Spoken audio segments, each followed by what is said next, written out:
छात्रों में माधुरी मैडम आप सभी का PVM e learning YouTube channel में स्वागत करती हूँ।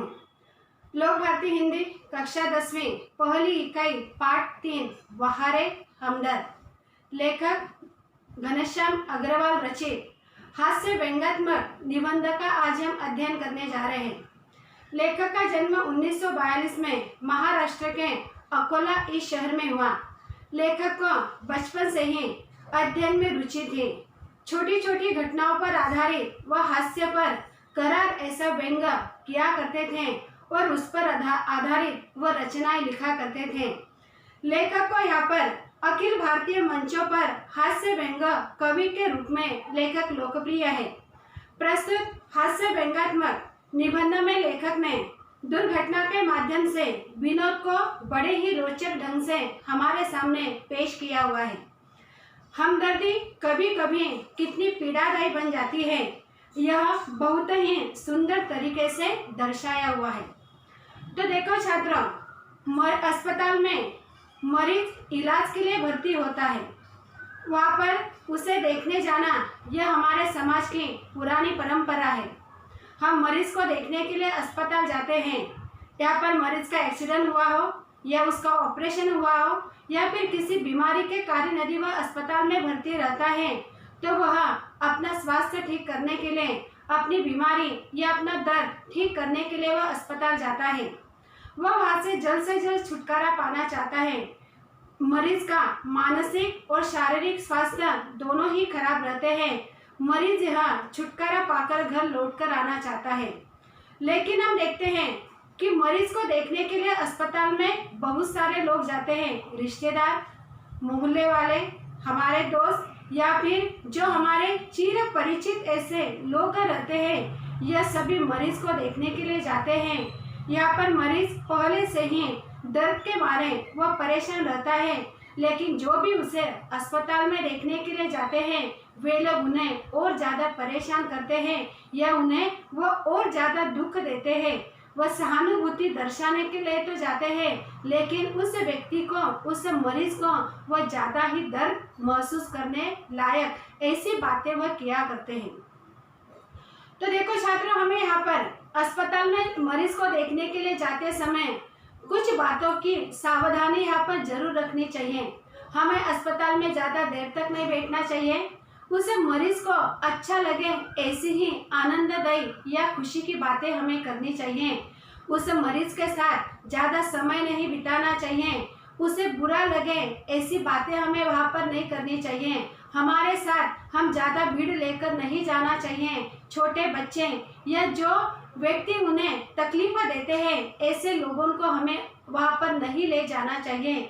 इसी पर आधारित यह वहारे हमदर्द इस हास्य व्यंग्यात्मक निबंध में लेखक ने कहा हुआ है कि मुझे भी परेशान करने के लिए मेरे दोस्त मुझे देखने के लिए आते हैं। वे मुझे किस तरह से परेशान करते हैं उसका वृत्तांत लेखक ने इस पाठ में किया हुआ है। लेखक ने कहा कि उस दिन मैं पूंजीवादी और समाजवादी अर्थव्यवस्था पर भाषण सुनकर जब मैं घर पर वापस लौट आ रहा था तो सामने से कार आ रही थी। अब यहाँ पर पूंजीवादी यानी अमीर लोग, समाजवादी यानी गरीब लोग या आम आदमी, इन दोनों का भाषण सुनकर लेखक वापस घर पर आ रहे थे। लेखक साइकिल पर सवार थे। यहाँ पर लेखक ने साइकिल को समाजवादी का प्रतीक माना हुआ है और कार को पूंजीवादी का प्रतीक यहाँ पर माना हुआ है। तो लेखक ने कहा मैं साइकिल पर सवार था। भाषण सुनकर मेरी साइकिल को अधिक जोश आया या सामने से आ रही जो कार थी इसे अधिक गुस्सा आया, ये मैं नहीं कह सकता। यहाँ पर दोनों ही विरोधाभासी थे, दोनों ही विरोधी पक्षी थे और दोनों ही विरोधी पक्षी होने के कारण यहाँ पर दोनों ने एक दूसरे की तरफ घृणा यानी नफरत से देखा और जोर से वो दोनों ने साइकिल और कार दोनों ही आपस में टकरा गए।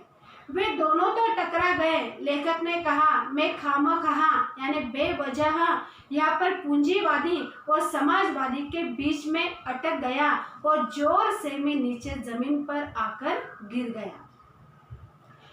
तो यहाँ पर लेखक ने कहा है कि टांग अड़ाना यानी बाधा डालना।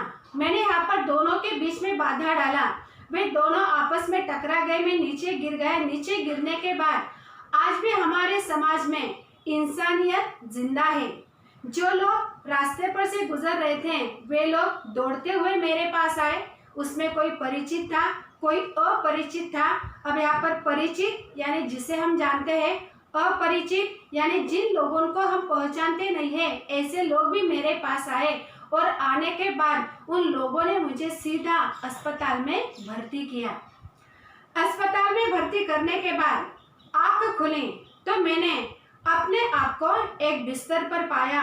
इर्द गिर्द जब मैंने देखा, इर्द गिर्द यानी आजू बाजू जब मैंने देखा तो आंख खुलते ही चेहरों के सामने उत्साह की दौड़ सी पड़ गई।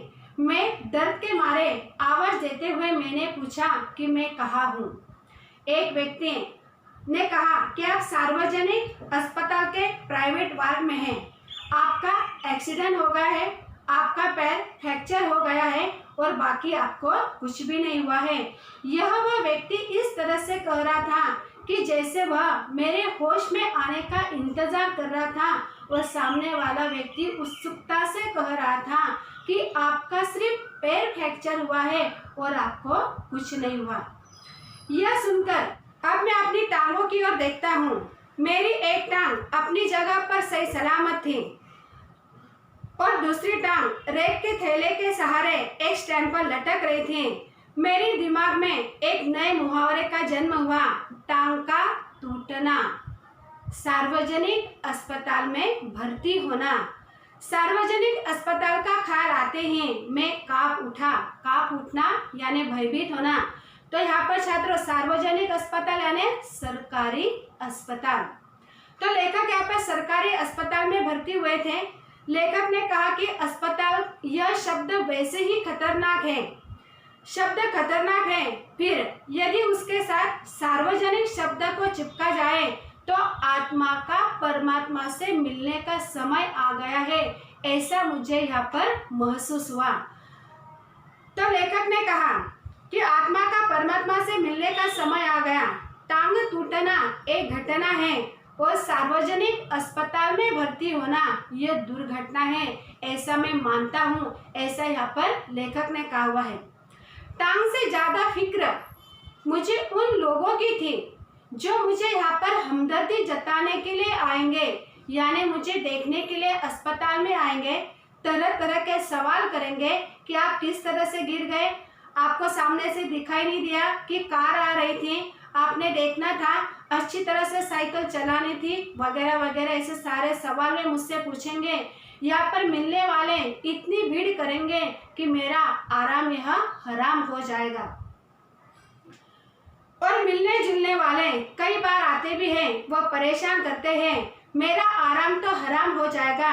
जनरल वार्ड का तो एक नियम होता है कि मरीज को एक निश्चित समय पर आकर हम उसे देखने जाते हैं या उनसे हम मिलते हैं, यानी वहाँ पर 1 घंटा दिया जाता है, उस 1 घंटे में हम मरीज को देखने के लिए जा सकते हैं। लेकिन यहाँ पर किंतु प्राइवेट वार्ड तो ऐसा रहता है कि खुला निमंत्रण है। मेरे परिचितों, रिश्तेदारों, मित्रों, आओ, जब जी चाहे आओ, जितनी देर रुकना चाहते हो उतनी देर तक रुको, समय का कोई बंधन नहीं है। यानी सुबह से लेकर शाम तक मुझे मिलने के लिए कोई भी आ सकता है, कितनी भी देर तक बैठ सकता है, वहाँ पर मेरे साथ वह बहुत देर तक बातें भी कर सकता है।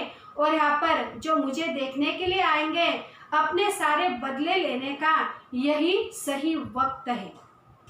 अब यहाँ पर लेखक ने कहा कि जिन लोगों को मैं कभी कभार देखने के लिए गया हुआ था, जिनका एक्सीडेंट हुआ था या फिर मैं उन्हें देखने के लिए अस्पताल गया हुआ था, वे लोग सबसे पहले मुझे देखने के लिए आएंगे, यहाँ पर हमदर्दी की हमदर्दी भी जताएंगे और बदले का बदला भी लिया जाएगा।